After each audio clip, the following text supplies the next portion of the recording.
on this planet, whatever role we have. And don't worry if it's a thimbleful or a bucket that you're carrying. We all have to carry this water. We all have to carry this. If we carry it together, it'll make it easier for all of us. The most powerful understanding of this happens on the level of conscious mind, where you realize and you see and you visualize this future.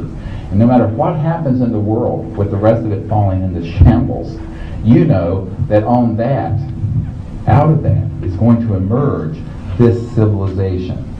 And a civilization that is interstellar, peaceful, using technologies that forever banish the harm of the earth and the disparity that we see today. We're at least 80% of the world is living in heartbreaking poverty.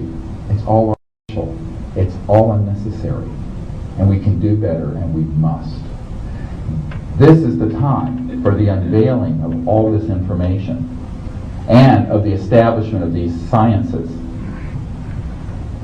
A lot of people say, well then, why hasn't it happened? Well, the good people keep getting cut down, and the good people keep disappearing. And why? Because they reach out enough to their brothers and sisters, the masses.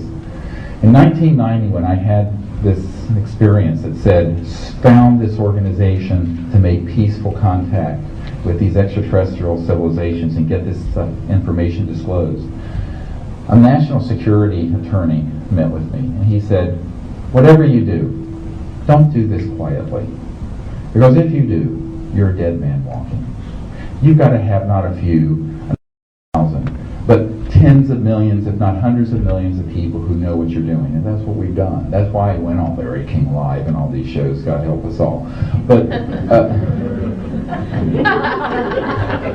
the only thing worse than the group keeping this stuff secret is the big media. It's the most corrupt thing on the planet. Unbelievable. But you have to deal with the world we're given, and that's what we are doing.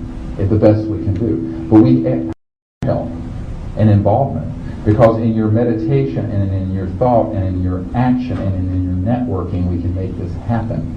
And that's exactly how we've gotten this information out to literally hundreds of millions of people. And now have a major world power saying, yes, it's time to end the secrecy. It's time to make peaceful contact. It's time to move this ball further down the path. It's a wonderful time, and fraught with all kinds of possibilities.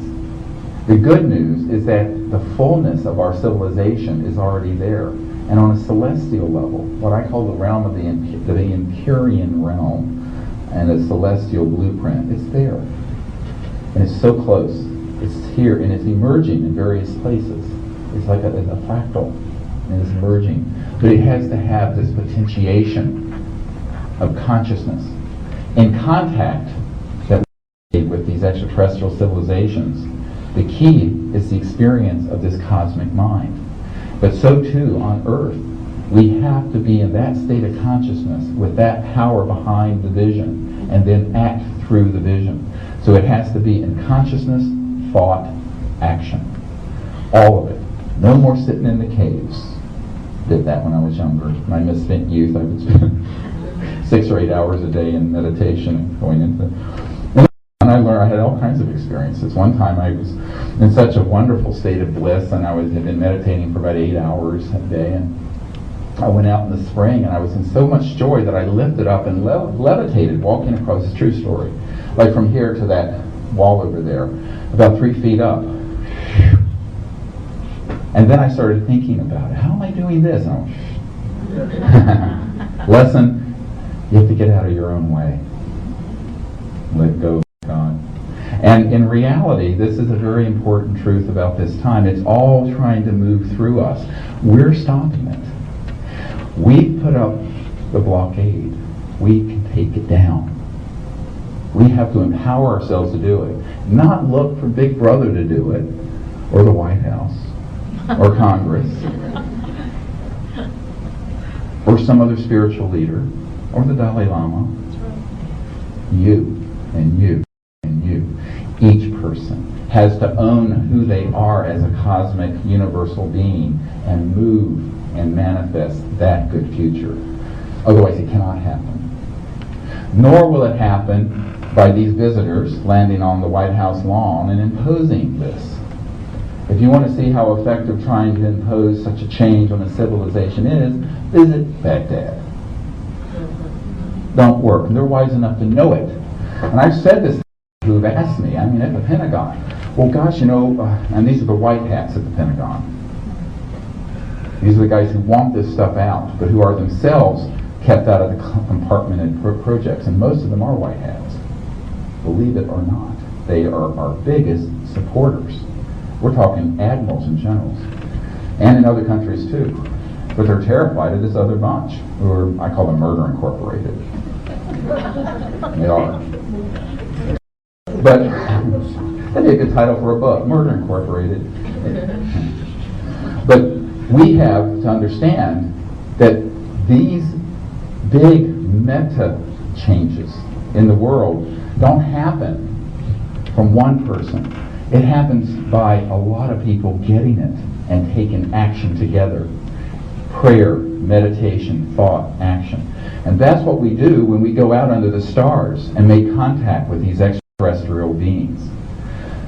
Let me explain something that we did just this past week. We were up in, how many people have been to Joshua Tree National Park up here?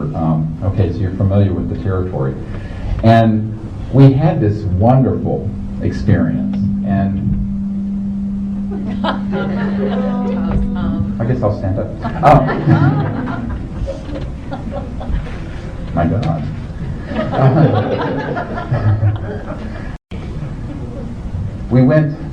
What we were really doing this past week with about 25 people in Palm Springs was sharing 15 years of experiences of going out in the wilderness and to various places around the world with a interplanetary contact team to make contact with these extraterrestrial people and all the encounters we've had. That's the next thing that's going to come out. Because it needs to come out what's going on with these other governments who are saying, yes, let's make open contact. And it'd be like Close Encounters of the Third Kind, except we're doing it. Because the knowledge of how to do that is to some people esoteric, but I'm going to explain to you how to do it so you can go home and do it. Tomorrow in the workshop, that's what we're going to spend most of the time doing in meditation. And also on this CD. But what we did was to go out a couple nights out to Joshua Tree Wilderness. And we sat in a circle, went into this state of consciousness. And we led a meditation that enables people to be aware of the mind in its pure form, and then go into the vast and infinite ocean of consciousness and see that they are one of the waves on this ocean, but the wave and the ocean are one. The water is the same. The light of consciousness is the same.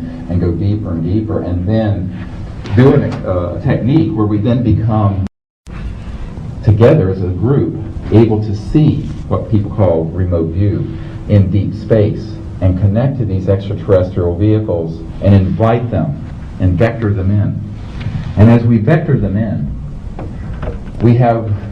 you can feel it when it's going to happen because it's very, very precise. When everyone gets into a resonance frequency together, that's when it happens.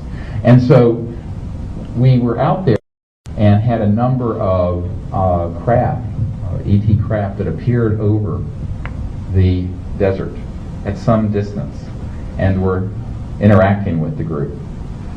But on the second night we went out there, we were in the group, and right above us, slightly to the south, was a burst of brilliant white light that everyone saw.